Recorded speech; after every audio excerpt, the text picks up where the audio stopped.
What's up, everybody? I'm back with another movie review, and this one is of Annabelle, horror movie released in 2015.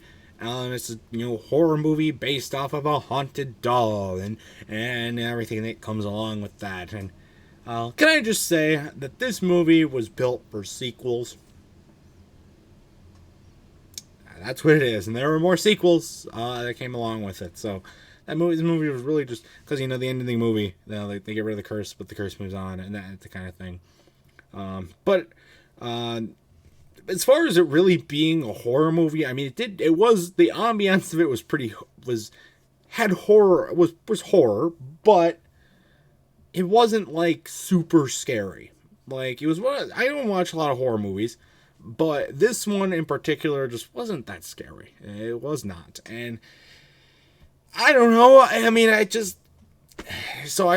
a little, there was a few moments where you could tell, like, okay, this is a jump scare. Oh, and like a couple moments might have caught you off guard. There was a couple of good moments of suspense that didn't really hit what they should have. But you could at least tell what the point of it was. And it definitely had the horror ambiance around it. So at least you had that. But as far like the few jump scares that there actually were, like I knew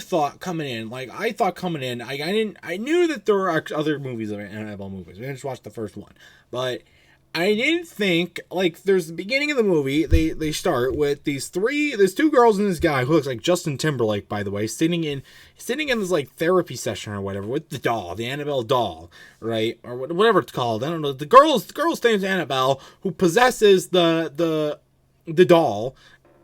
And how the story backstory of how the doll actually becomes possessed is crazy too. Like, I thought it was just possessed right off the bat, but no, like, it's because the neighbors next door to this couple were just like psychotic, so they killed each other, and then they hold the dolls. The one holds the doll and like dies because she slit her throat, and then the blood goes into the doll, and that's how it becomes possessed.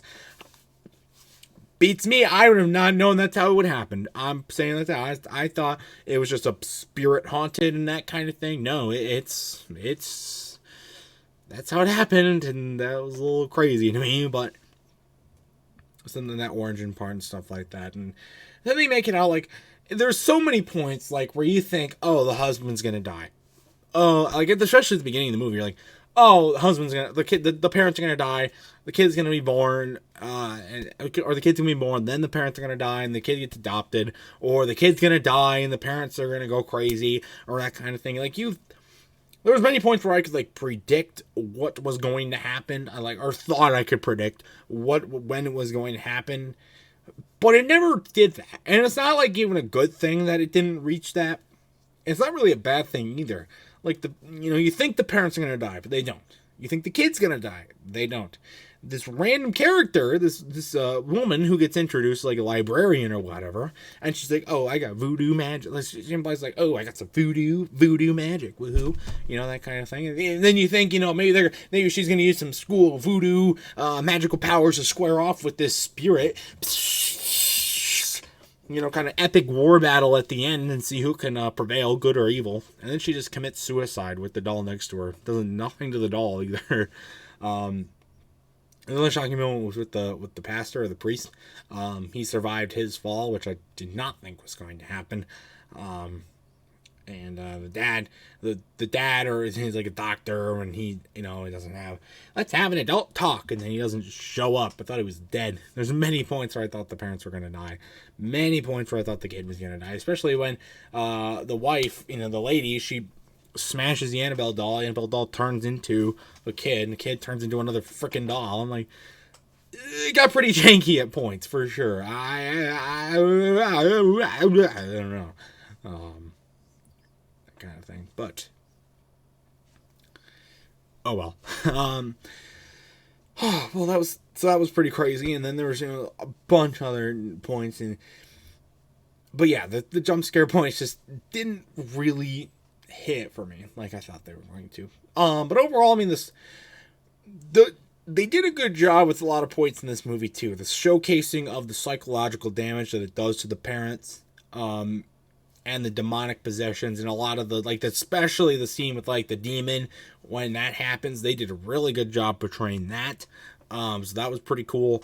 And overall, like the character arcs and the dialogue and all that kind of stuff were good.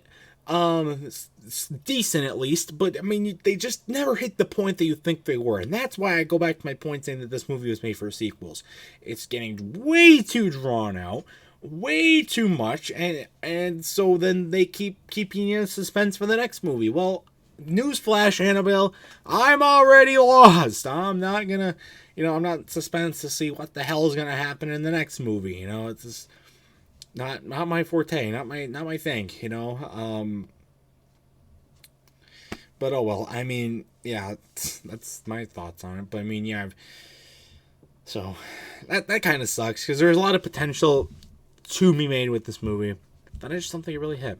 And when you spread it out over the course of multiple movies, all those movies take a hit, even though you might get a little bit of profit. I don't know. It feels kind of better maybe one or like you have it happen in the first one, and then she still moves on to somebody else. Like, have a fight. Why couldn't the lady do some cool, or even the priest? You get the priest with like the Bible and the cross and the holy water splashing this thing, and then she's fighting back like red fire flames and whatever. Oh, that would have been so cool. But no, we have to keep it cool and serious. No, that sucks, but oh well. It was an alright overall decent movie. Probably get 7 out of 10 for this movie. So oh well. And that's all I can really say about it, but that's my thoughts on it. So if you ever watched this movie, let me know your thoughts about it. Have you seen all the Annabelle movies? Because it's very unlikely I'm gonna watch all of them anytime soon, at least. So let me know your thoughts about it. See if it continues like the drawn out for money sort of thing in the comment section down below. Love to hear your thoughts. So that's gonna do it for this movie review. Stay tuned for much more amazing content, including more movie reviews and other amazing stuff. And until next time, I will see you guys later. Goodbye.